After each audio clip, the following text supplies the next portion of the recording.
Well, good afternoon, everybody. Hope everybody had a good day of trucking today. I hope that you got to where you was going. I hope that you got back home to your family safe because, that's our goal every day is to get back home safely to our families. What we do every day is important, but more important than that is getting back home to our families. So I want to welcome everybody to the show tonight. Hey, we have a special guest with us tonight. His name is Danny Smith. He drives for Big G Trucking, and I know he's been in the industry for over 40-something years, but I'm not going to tell you all about that. I'm going to let Mr. Danny Smith come on in here and tell you how he got into trucking and all that good stuff that goes along with it. So without further ado, let's welcome our guest here, Mr. Danny Smith, and my co-host, Mr. Steve Brand. Good evening, everybody. Good evening. How's everybody? We're doing good, Danny. We're doing good. So just want to know a little bit about you, Danny, before we get really into everything good tonight. So tell us who you are, tell us where you live, and Danny, tell us, all about your trucking career, and we'll just sit here and listen to you. Well, I live in Freeport, Florida. Moved down here almost 5 years ago. I'm originally from Tennessee, lived there my entire life, married to my wife, Carol, for 44 years, soon to be 45 years. I got two daughters, one that lives in Houston, one that lives in Thailand. My trucking career started in 1980. Times were hard. I had a young child at home, hadn't been married that long. And I started out hauling milk, of all things. I picked up milk on the farm there in Middle Tennessee, and then I transported it down here to Florida. And that's how I got started in trucking. I've had several jobs from 1980 up to 95, all of them in trucking, with some various companies that went out of business, whatever. And then I wound up here at this company in 95, and I've been here over 27 years. Never had an accident. I thank God for that. Absolutely. He stays with me, watches over me, and I'm thankful for that. Sees me back home. Got a very wonderful wife that has put up with me being a truck driver. My driving career has been over the road, so I'm gone from home a lot. At one time it was 2 weeks. Now I'm home every week, but it's not always the same week. I probably have close to 5 million miles. I've got 3.8, I think, here with the company I'm with now. The other companies I can't, they're all out of business. So, but it's been a good career, been a good run. I'm hoping to retire next year and enjoy life. The first thing I want to do is do a little traveling, of all things. I've seen a lot of things out here on the road. I've either picked up or delivered freight in all 48 states and a lot of Canada. But all I've seen is what I could see from going down the interstate. So we're planning a big trip after I retire, go out west, see some sites out there, enjoy life a little bit. Absolutely, Danny. If you could go ahead and put that Bluetooth back on. We heard everything you said, but I think it sounds a little bit better with the Bluetooth. I'm sorry about that. It's okay. So Danny, while you're getting that back on, if you can hear me, how long did you say that you've been in the trucking industry altogether? 42 years since 1980. 42 years. 42 years since 1980. Okay. Steve, is that a little bit better on the sound? Yeah, it sounds good to me. I was just going to pick on him a little bit and say 42 years. That's longer than me and you've been alive, right? well, not far from it. I got a trucking buddy out of Birmingham that refers to me as Father Time. He's a lot younger than even y'all, but you know, I've mentored this guy.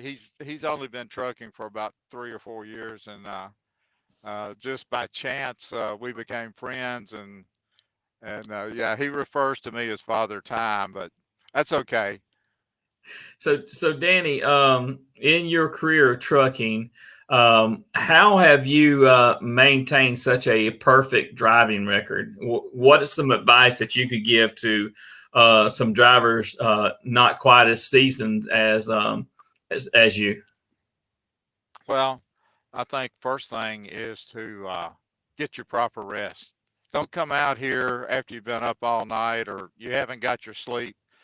I attribute a lot of my safe driving to my wife. You know, the home front, you know, she's the plumber, the electrician, you know, she took care of the kids. And if there was problems going on at home that I didn't need to know about immediately, she didn't talk about it till I got home. And I think that's a huge help. That way she knew I needed to concentrate on my job out here, and she wanted me to be safe, so I did get home. Yeah, absolutely. Hey, Steve, I'm going to open it up and give you a room here. You're going to give me what, Tim? You kind of broke up there. I'm going to give you a little room here to ask some questions. Go ahead.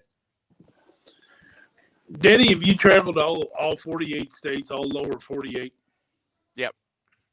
I've delivered and or picked up freight in all 48 states. Right. Now, the company you're with, was you in the startup with that company? Yes. I was the first driver hard here at this company. We 'Cause started out 5 drivers and 6 trucks. We had 6 used trucks, and we had 1 spared. And then we went 6 months with those trucks, and then we got brand new trucks. We started out, you know, our company is like a lot of companies. It's changed the truck brands over the years. You know, we kind of go with the best deal, I guess, and what it offer the best. We started out with Peterbilt's, but we've had them all. We've had Peterbilt's, we've had Kenworths, we've had Max, we've had Freightliners. Every truck I've had has been a better truck than the one before. Right. I've been here 27 years, and I wish when I started I'd had the forethought to take a picture of every truck I've had here, but I've probably had well over 30 new trucks working here in 27 years. Oh, I wow. usually get a new one every year, but sometimes when we swap brands in mid-year, I might get 2 trucks in 1 year. Right. Kind of get your opinion of what the new truck's like and stuff. Yeah. I gotta totally agree with what you said about your wife. You know, when me and my wife first got married, I was running coast to coast, and we was married about 2 years, and then she got pregnant with our oldest boy, and I spent about 3 years on the road, I guess, when he was little. She's got to be the father, the mother, like you said, the plumber, the electrician. And back then, I would only call home twice a week, you know, once on Wednesday nights, once on Saturday. And, you know, I'm sure you remember those days. Yeah, you know, because, you know, back then everything was long distance, and, you know, you had this bank of payphones at the truck stop, you know, and, you know, you didn't have the money to spend calling long distance to call home. Then, they came out, these companies came out with the 800 numbers. I don't know if you remember that. You could sign up for a small fee and put like 10 people on this 800 number list. Then you could call home. Right. And then the cell phones came out, but I really couldn't use the cell phone because then you're on roaming charges, up until just in the last, maybe 10 years, where we've had cell phones now where we can call without having to pay roaming charges and things like that. Right. Now, if you don't mind, what is some of the safety changes you've seen in the industry since 1980 to present? What are some of the, I know there's a lot of safety changes, but what are some of the significant changes that you have seen and really approve of? Well, when I started driving a truck in 80, not hardly any trucks were air ride suspension. They might have an air ride seat, but not many had that, So we've come a long ways in creature comforts in the truck. The trucks today are like driving Cadillacs compared to what they were 25, 30 years ago. So Exactly. that, it doesn't beat us to death going down the road. The trucks we ride in today, they glide along really well. The air conditioning, I can remember when I started driving, the truck had air conditioning, but it was only good for maybe 2 or 3 days. I could come in, they would work on it. You'd go out, and then maybe the first day it'd quit working. So you just riding around without air conditioning in the summertime. In the wintertime, the air leaked around the door so bad. If I was in snow, I'd have snow on the floorboard in the passenger side over there. That's how bad it leaked. We don't have that today. And then, all the different safety things we have, adaptive cruise, we have lane departure, the safety cameras, you name it. It's just, it's unreal how far we've come in the last 5 or 6 years on a lot of this equipment that we have today. Exactly. We have the adaptive cruise and the Bendix systems and the smart drive systems, that something, there's been times that people have made a move in front of me that the brakes came on and prevented me from hitting them before I knew what was even going on. Right. It scares you. We all have it on our trucks now. He's losing the signal there, but hey, I'm going to address this one right here, Steve. Let's see if he comes back, okay? Because he's actually working off of a mobile signal there, Okay. So maybe it'll come back. If not, he said that he would call in if it got real bad. But here he comes. Let me add him back to the stream. All right, Danny, welcome back. I don't know what happened there.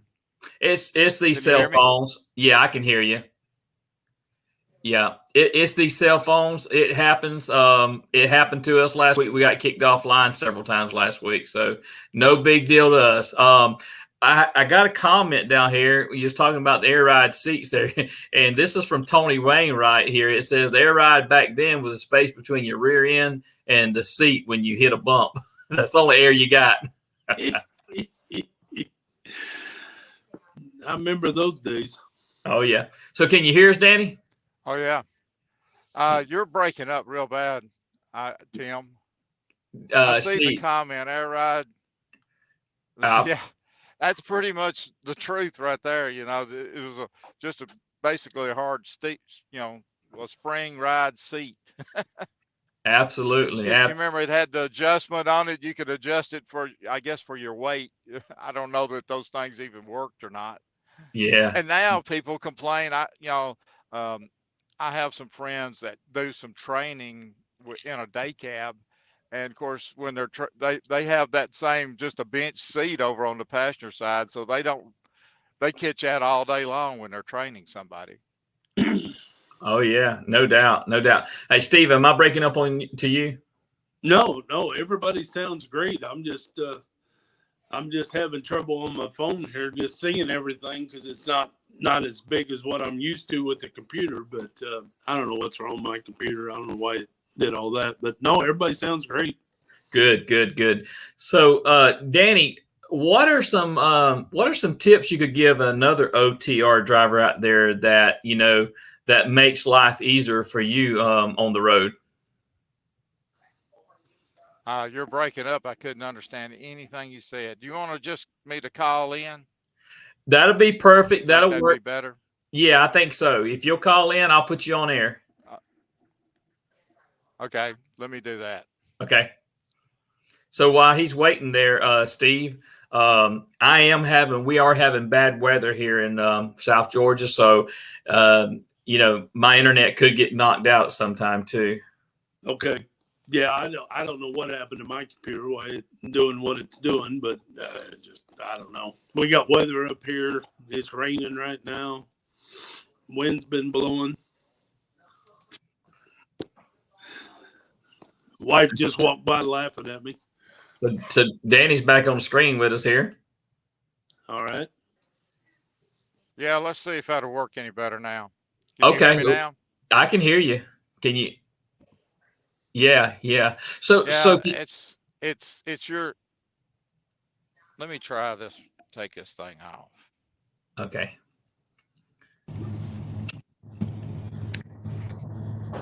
Nah, it's still wanting to break up. Yeah, well, we're having some bad weather here in my area too, so it may be some of mine going on like that too. But can you understand what I'm saying now? Yeah, let me hang up and just call you. Okay, all right.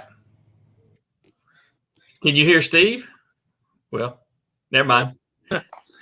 It seems like every week there's one or two little things that kind of want to mess the broadcast up. But y'all hang with us. We're going to get through this. Danny's going to call in, and we'll just go right on with it there. Now, is he down in your area? Or He is actually down around Wildwood, Florida right now. Okay. Yeah. Just wonder if he's getting weather down there too. Yeah, he probably is getting weather down. He may be, because we've had some thunderstorms kind of roll through here today, off and on. And I know that you guys were in it up there today. Around the Kentucky area and all that. Yep, you gotta love Mother Nature. It's that time of year. I guess we're finally going to see some spring. Yeah, no doubt. But am I breaking up? Can you hear me? No, I can hear you just fine. Everything's real good. So, Okay, I'm still waiting to see him call in here. So okay, maybe there he is. Let me put him on the line. All right. Hey, Danny. Yeah, there we go. All right, Steve, you got it. Can you hear him good? I can hear him real good. All right, Danny. So we'll continue with this right here. Okay. Much better. Yeah, All righty. Well, Dan, I was just saying a while ago, I'm going to put your picture back up on the screen here. Let me get that up there.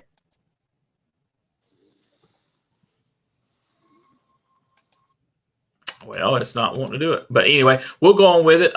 There it is right there. Danny, I was asking you a while ago before, you had to cut off of the broadcast there and go to the phone. What is some tips that you could give somebody else that's OTR, some things that has made your life a little easier? well, slow down, take your time, pre-plan your trip.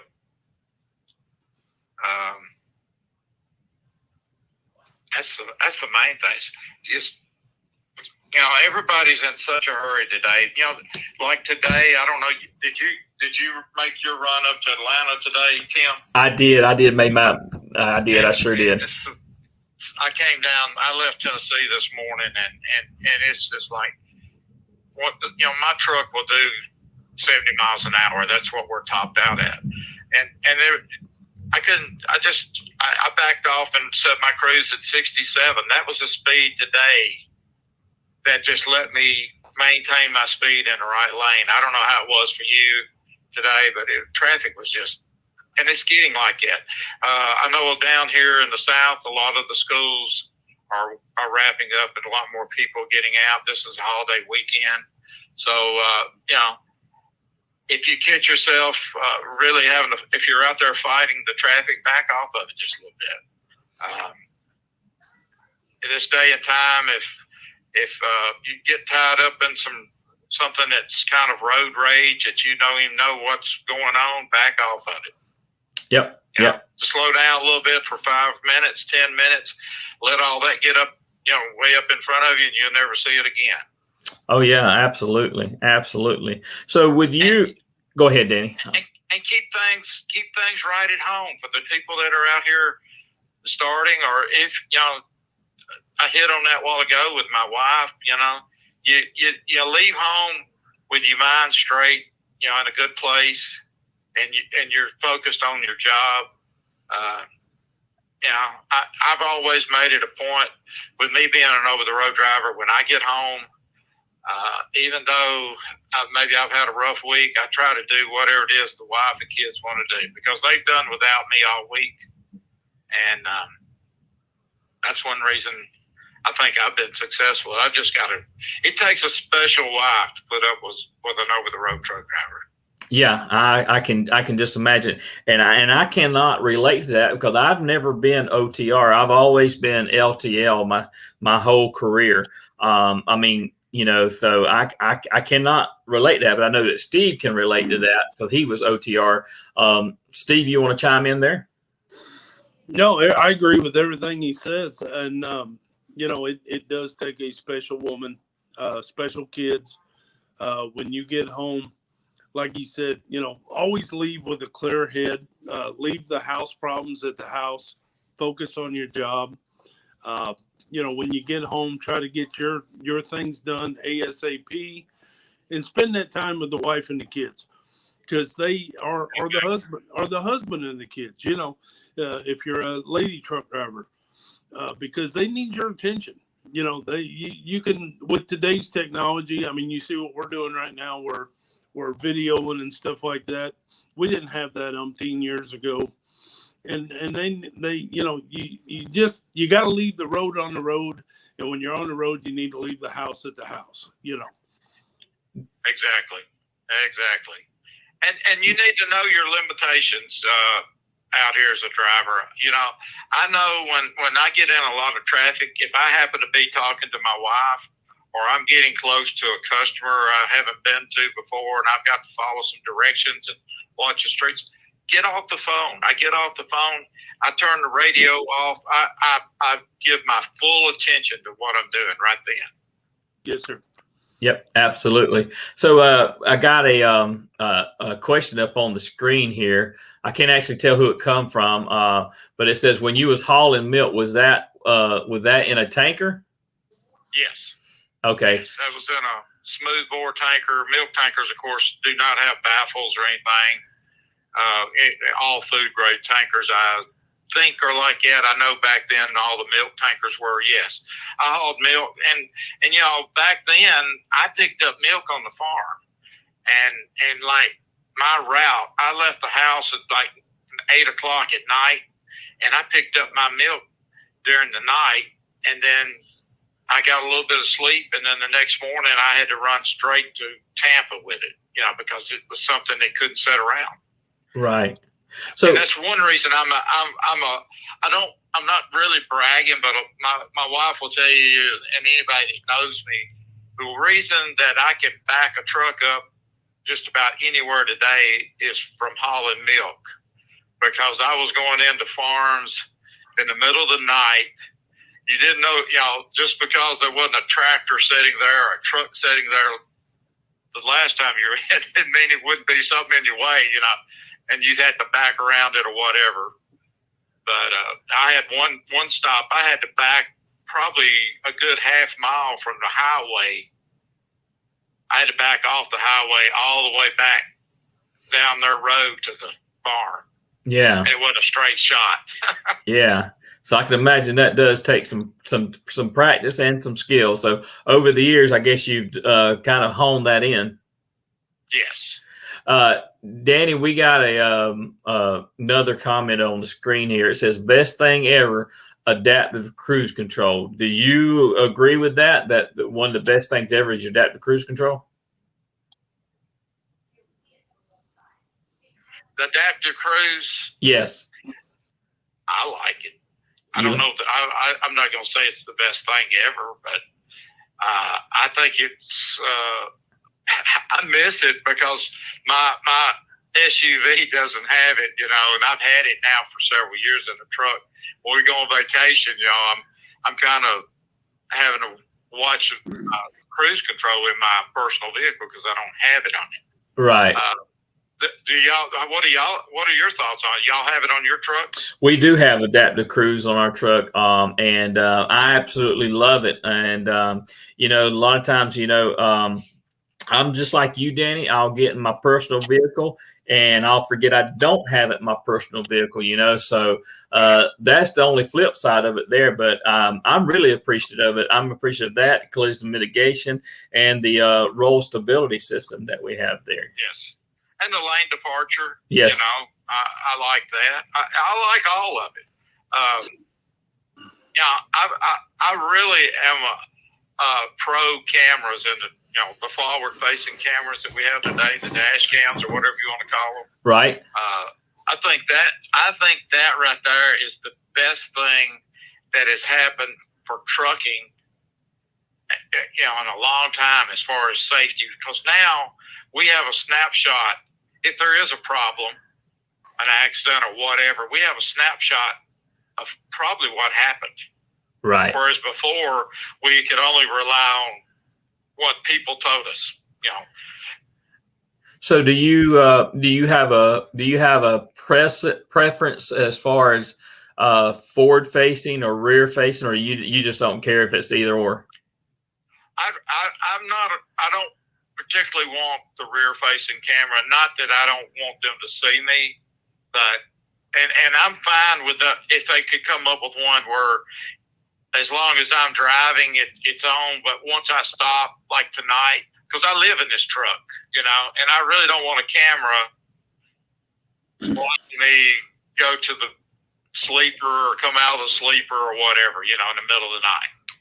Right. Yeah, I absolutely agree. There is some sense of privacy that you do need, especially running OTR there, I can see the benefits of it if you had a driver that needed the intervention, so to speak. But, somebody that doesn't have any problems or there's not a repeat offender of stuff, you know what? That driver deserves all the respect that he or she can get. Go ahead, Steve. You got something?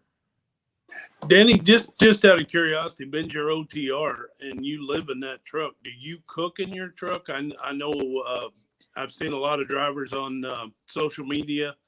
They're cooking in their truck and all that. Do you do that also to save on the cost of buying the big meals and everything? Well, it started out as I needed to eat healthier. Is what for years I never had a microwave in my truck. I thought I would never. I'm not cooking in here. It's not enough room. I'm not doing it. But the last 10 years or so, we only have access to fast food, it seems like, at the truck stops or wherever we can park. And so in an effort to live healthier and eat better, I did buy a microwave. I spent $45 on one at Walmart. And I still have it. I've had it now probably about 8 years. And my wife cooks meals. And, it's just the two of us now. And so when she cooks, it's enough for 4 or 5, 6 people to eat. So, I have a selection of meals in the freezer at home, and I bring 5 or 6 with me. The trucks we have today, and I found the plastic Rubbermaid containers that fit perfect. And, last night I had pork chop and cabbage. The night before I had a goulash of rice and sausage and shrimp. I buy baby spinach at the store when I leave the house. I go down to Publix and pick that up because that seems to last all week. I have a little salad and some salad dressing. So yes, I cook in the truck. I have cereal. I buy a quart or a half gallon of milk, and I can have cereal for breakfast. I even have a K-cup coffee maker now. I haven't had that now but about a year, so I can make a cup of coffee in the morning. I don't even have to get out of the truck. You know, like I'm sitting here at the service place. I can't eat tomorrow morning, but I told him yesterday when I was talking to him, normally I spend the night at the scale house in Ocala on 75. They allow overnight parking here. So I don't have access to any food, but I don't need anything. I make sure I have my food. I get up an hour before I need to take off, and I eat my breakfast. Lunch, I bring lunch meat, cheese, make me a sandwich. I spend very little on the road, you know, for the 7 days I'm out. I can leave home with a lot of weeks. I'll leave home now since I use a debit card. I don't carry a lot of cash. Don't need to. I can leave home with $40 in my pocket, and I'll come back with $40. I won't spend anything on the road. Yeah. Right. Well, have go you ahead. noticed, just real quick, have you noticed Ben's things are kind of loosening up a little bit? Are your shippers and receivers being a little more flexible with the restroom facilities for drivers out there? Not really. No. Not really. That is a big problem I have is they've cut us off at a lot of places from coming inside the building to use the bathroom. I won't call any names, but I have one place that I go to just about every week and spend about 12, maybe 14 hours there because I take my break, and they provide nothing. There's no restroom anywhere. Luckily, there's been a construction site that's got 3 porta potties, and you know, we're able to walk over there. But you know, if y'all noticed that things have loosened up because of COVID, but a lot of things have not changed. If y'all noticed that too, like the restrooms and like even the fast food places and the truck stops, there's hardly a week goes by that you don't go in there, like in the morning, especially, just to find out that not enough people showed up. And so if you were thinking about getting a biscuit, you can't get one because no one showed up to go to work. Are y'all seeing that? We are. Anything y'all do? Yes. Yes. Yes. And, you know, and everybody keeps saying, well, it's because of COVID. But I'm afraid that a lot of things are going to change in the name of COVID now, just in name only. Right. Right. Y'all, as an over-the-road driver, you know, I'm at customers loading freight or unloading freight, and y'all don't really get to see that being LTL drivers. But you know, there's a lot of places that have pushed us out of using their facilities, and it hasn't come back. They still have signs up, you know, no restrooms here, or restrooms are closed, or whatever, you know. And see, I think that's very sad. You know, it's a sad situation to do that to a driver, because, you know, we are the lifeblood of this economy here, and they just don't really, well, I'm going to say the word value. They don't value what we do, and you know, they should make more accommodations, and especially if we're coming out of this pandemic, they should loosen some of that stuff up. That really makes me a little bit angry, you know. It does me too. That's the one thing. If you were to talk to my wife about it, the one thing that really sets me off, and it would be the lack or being pushed out of being able to go in and use a bathroom at a customer. Right. Well, and we see it. See, I have to take my showers at the truck stop, and there's sometimes, you know, they close the showers down, you know, and because they don't have the help, or they don't want to clean them, or whatever. So, you know, that really messes your day up when you plan your stop to take your shower and you get there and you can't do it. So now you got to go to plan B. Right. Well, let's transition the conversation here a little bit. I've got a short video clip to play, and I want to get your and Steve's thoughts on it. I don't know if you can see it or not, Danny, but you can probably hear it. Okay. Okay.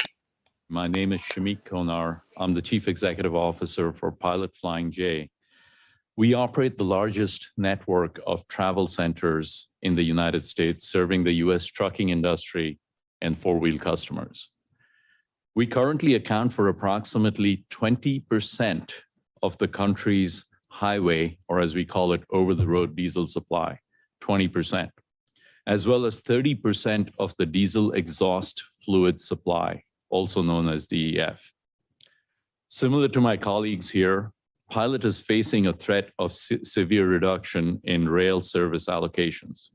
For Pilot, the service reduction allocations are being imposed by the Union Pacific Railroad. On April 13th, we were informed by the Union Pacific that we were required to reduce shipments by 26%.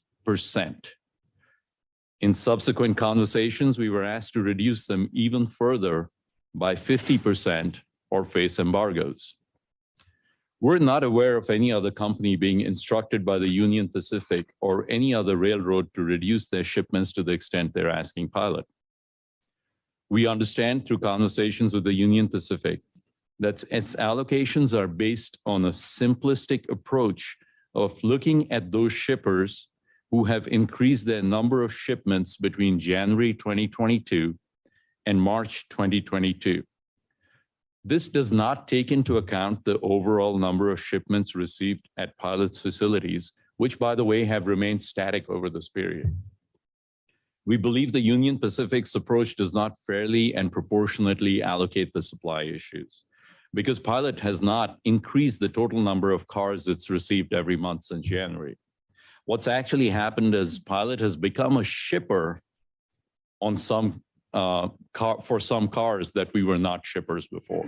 So our facilities are still receiving the same number of cars. It's just the name of who's shipping has changed because we've taken control over some of the cars because of the issue we've had with the railroads, so that we have the optionality to deliver these cars in markets that they can take, right? So the total number of cars has stayed the same. We understand and appreciate that the current market conditions are imposing significant constraints on the railroads, and we're committed to help ease this congestion. However, 26 to 50% reduction in our allocations will have substantial consequences for the markets. Okay, I'm going to cut it off there because it goes on for about 8 minutes. But this is the CEO of Pilot Flying J, and when I first heard that, I was kind of amazed that they would want them to reduce, reduction of fuel at this point in time in what's going on in our country. I mean, what do you guys say about that? Yeah. Well, I guess my first thought was I didn't realize that the Pilot Flying J relied that much on the railroad. Yeah. To be honest with you, that shocks me. But you're right. And so what's going to happen if we can't get fuel and people can't get their goods? What's going to happen? I mean, we see what happens. When I lived in Tennessee, all the weatherman, all he had to do was forecast snow, and the grocery stores would be out of milk and bread and everything, and for 2 or 3 days. And I can't imagine. I don't know. Have y'all experienced any diesel shortage anywhere in y'all system where y'all work? We haven't, but I did hear to where up north, somebody had told their drivers to fuel off site until further notice. So haven't seen it directly down here yet, but I know it's happening, in different parts of the country. Steve, go ahead, Danny. I know. I've seen some notices, like some of the northern eastern states, Virginia, Pennsylvania, and some places up in there where some truck stops were limiting to 50 gallons or 100 gallons at a time. But I've not seen any shortage yet myself. Right. Steve, what you got to say? Yeah, I'm hearing a couple of our terminals throughout the system have done exactly what you said, Tim. They're having our drivers fuel off site. I think that's to keep their tanks full in case something happens. But yeah, I was having a little trouble hearing that. That's why I moved my phone up my ear.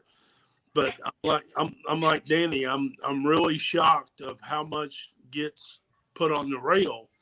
And you know what are we going to do? I mean, it's you know, I run down to Pioneer, Tennessee, so I run up and down 75 every day, and 450 a gallon's not bothering these four-wheelers by any means. But what are they going to do if they get in a position that they can only get 10 gallons? You know, I don't understand this. I'm totally baffled by this. Yeah, and I was too when I first heard in that clip, and I was like, "Wait, am I hearing what I think I'm hearing?" And you know, I don't understand it. For the life of me, I don't know why that they would want to reduce at this point in time. Danny, I've got on the screen here. I've got. I think Todd Stein. Yeah, Todd Stein put this up on the screen. He says, I noticed lately lines at gas stations, cars are filling up because they don't know what tomorrow will bring. And I mean, that says it all right there. By the way, Todd Stein told me to tell you hello in the comment. Hello, Todd. Thank you. So yes, we see it. They line up with their gas cans and all that, and at my house, we've never done that. Now, I will admit, I have a pickup. I drive 2 miles to work and it sits there 7 days, and I drive it 2 miles home, so I don't burn a lot of gas in it. But when it gets down to a half a tank now, I fill it up. I'm filling it up just as a backup. If something were to happen and we get low of gas, my wife could drive it instead. But as far as filling up gas cans, no, I'm not doing that. But that's really sometimes the scare causes a run to cause the shortage. You know what I'm saying? right. So Right. I don't know. Well, if you guys start seeing that while you're out there, go to the Truckers Voices page and post what you're seeing out there. I haven't seen it yet as far as any diesel shortage yet, but I did have another comment on here. Let's see, where is that? Getting DF has been an issue sometimes also, and I can say for a fact, where I work at, we've had a problem getting some DF from time to time. So I don't know how that's going hand in hand, but I don't think that some of the people that are pulling the levers truly understand how much we rely on diesel and DF, and they just should leave it alone. Yeah. And another thing, you would think it might be a little better today than it was, say, 5 years ago as far as the usage of diesel, because this truck I'm driving now I'm consistently getting 8.5, 8.8 on fuel mileage. All the new trucks are so much better on fuel today than they were just a few years ago. Right. And I wonder, as a country, are we using more diesel today than we were 5 years ago? Or I've never heard anybody say. I don't know. I mean, is there that many more trucks on the road today than were 5 years ago? Really? Yeah, I don't know. I really don't know. And then, you got to go back to, there's a driver shortage. So do we have more drivers on the road? Do we not? And during the pandemic, I think, what happened there? I mean, did we have less people on the road then? That's some very good questions. Yeah, I don't know. It's sometimes you wonder if people are just playing games with us, to control these things, to manipulate their own pocketbooks. Oh yeah. So, well, we're coming down. Can you believe it? Let's see. Right here's a comment. DF is above $4 a gallon. That's from Todd Stein. Mm-hmm. So, you know, And, you know, I know our company, and I'm certain your companies, you know, they're monitoring fuel prices, you know, hourly, mhm. and you know, we get a message telling us, you know, today if you're in this area, buy fuel. It's you know, we can get it cheaper there. We get better discount there, or whatever, you know. And they stress to us, like, just because we said that to buy fuel at White Pine today, you know, don't go there tomorrow unless, you know, because it may not be that way tomorrow. So, you know, because they tell us that right behind driver wages, you know, fuel price is the second costliest thing in trucking for the company. So. Right. Scott Post has a comment here. He says he thinks that is a subtle nudge toward electric vehicles, and I can tend to agree with him, you know? Yeah. Yeah, and there's a lot of mixed thoughts Yeah. on that with me. What I do, I can't see an electric vehicle working in my over-the-road application. Right. But I can see it working in some short-haul city work and things like that. But you know, as far as over the road, I don't see how it could work. I just don't see how it could work. Yeah. Well, I think that yeah, the last mile delivery, yeah, that is a perfect fit for it. But for, you know, any runs that's 500 miles plus, you know, it's not going to work. I just can't see it either. Steve, I'll back out and let you jump in here. Well, I don't think we got the infrastructure in place. Like I was told a couple of years ago when they started pushing this electric vehicles, electric trucks, they said, well, you know, the truck stop you go to at your meet point, while you're on your 30-minute break, you'll plug in, you'll get enough electricity to go home. Well, that's fine, but how long is it going to take to do that? And Yeah. I'm totally agreeing with, I think they are manipulating this just to put us in a panic, and I don't think it's right. Now, Danny, you fuel in truck stops. Do you see lines at the truck stops trying to get fuel? Yes, just about every time I go there. You know, during the daytime, you're guaranteed that you're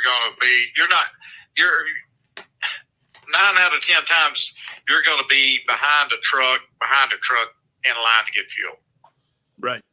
Now, I will say I got fuel yesterday at up in Tennessee, and then I topped off this afternoon once I got into Florida, and both times I pulled in the truck stop and went straight to a pump, and that is so rare. I can't tell you.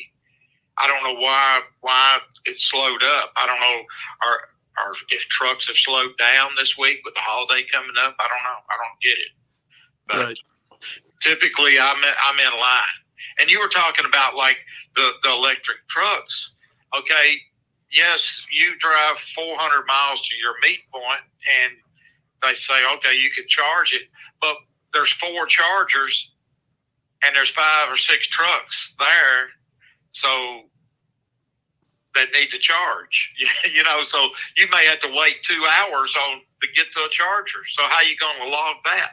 You know. Right. That's your route up, your routine to get back and meets and all that. So, and you know, I know down here in Florida, they've put in the Tesla charging stations. That's what it says on it. It says Tesla. Right here at this service plaza, they got 8 of them. They just put in a few months ago. And I walked in to get a cup of coffee earlier, and you know, there's like 6 cars over there backed up charging when I walked by. Right. Yeah. But And so I see it. When I get south of Orlando, when I'm going to Miami, at those service plazas down there, they probably got 10 or 15, and you can see them from the toll road. And I go by there in the middle of the day, and it looks like every one of them's got a car backed into it charging. Wow.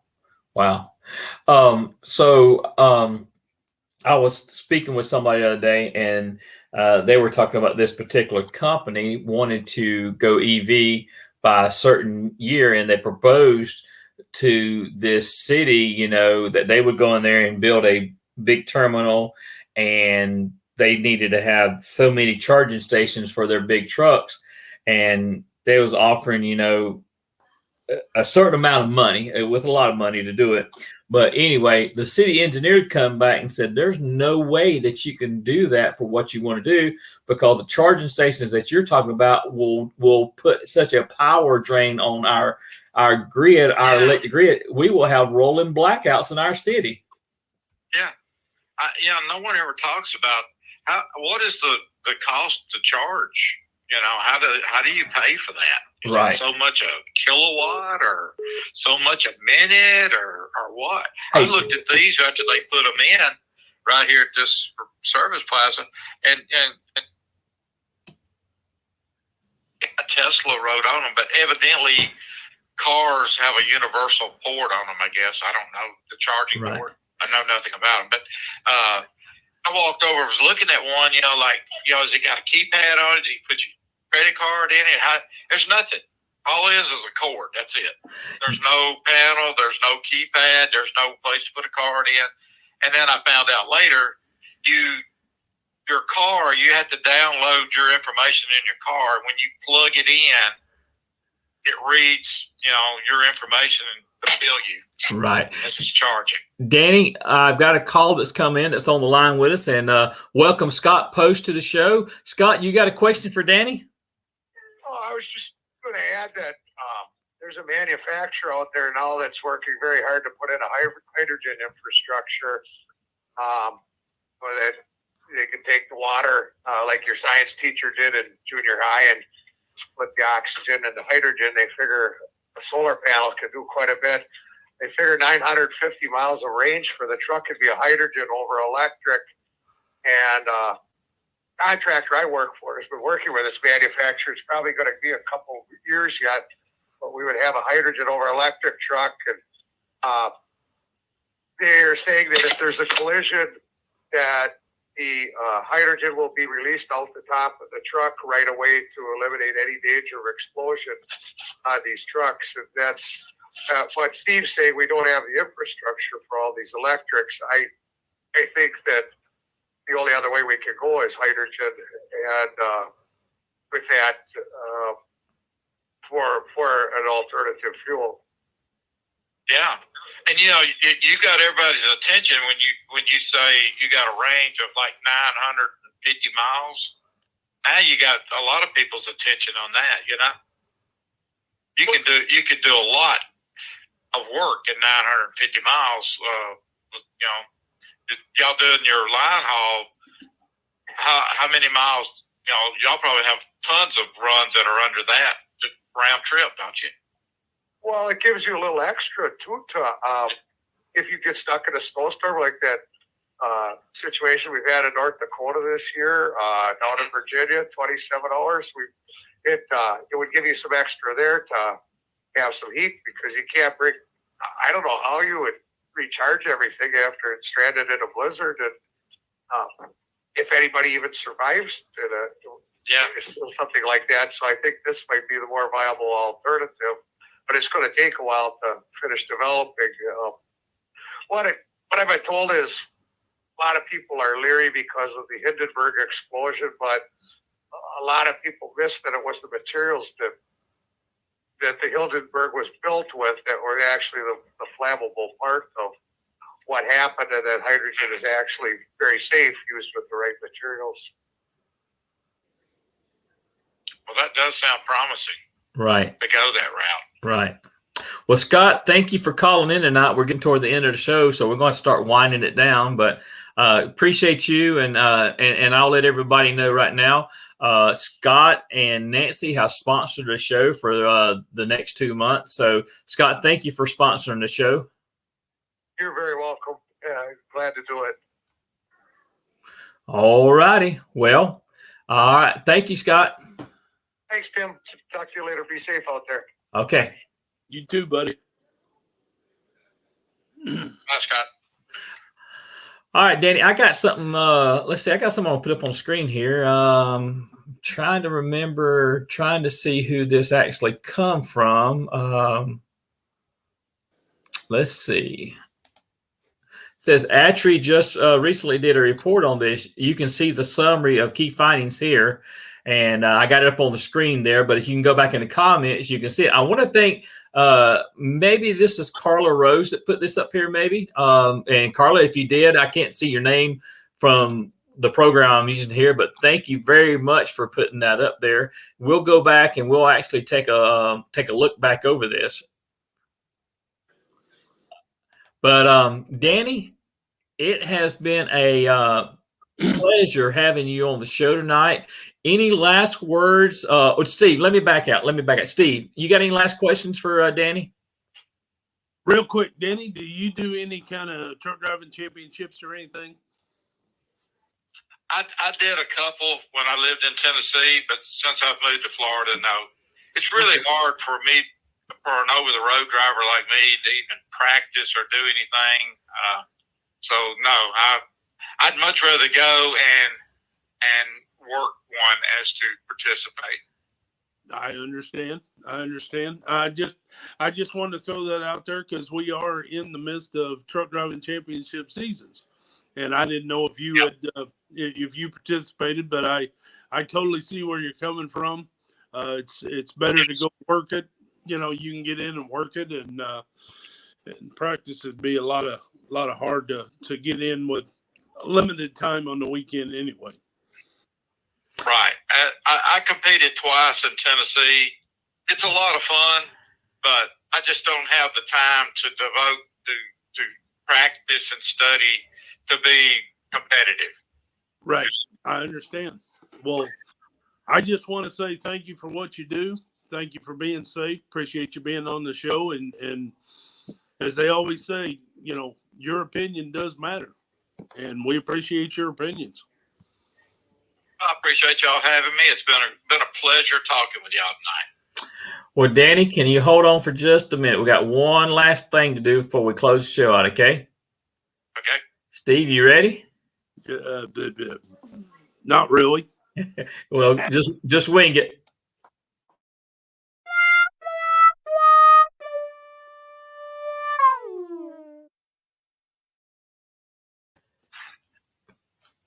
Lord. Well, I guess, you know, kind of my rant is like everybody else's right now, with everything that's going on. Let's be kind. Let's be patient. You know, don't overdo it at the gas pump. Don't overdo it at the groceries. It's just, you know, to see this rush and this mad dash to do everything and get everything is pretty aggravating and pretty, you know, disgruntlement on when I see that happen. So just everybody just slow down. Like Danny said, slow down, take your time, be kind, be courteous, and think of others before you think of yourself. All right, Steve. I appreciate that rant today. That's not such a bad rant today. So little encouraging there.